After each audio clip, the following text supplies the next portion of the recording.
We're in Afghanistan as we were in Germany post-World War II. That is, for at least a half a century. It has nothing to do with Kabul and state building, nothing to do with fighting the Taliban or proving that we can reconcile with the Taliban, and nothing to do with fighting any terrorist group.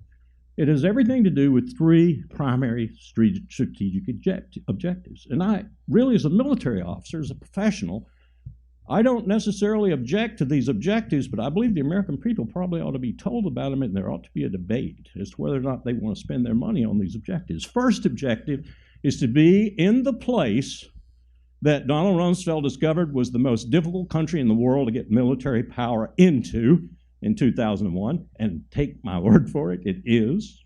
Look at it on a map and leave it there, because it is the only hard power the United States has that sits proximate to the Central Base Road Initiative of China that runs across Central Asia. If we had to impact that with military power, we are in position to do so in Afghanistan. Second reason we're there is because we're cheek and jowl with the potentially most unstable nuclear stockpile on the face of the earth in Pakistan.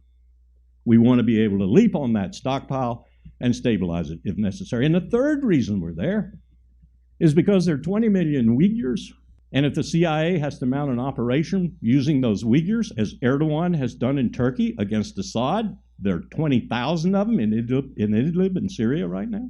Well, the CIA would want to destabilize China, and that would be the best way to do it, to foment unrest and to join with those Uyghurs in pushing the Han Chinese and Beijing from internal places rather than external.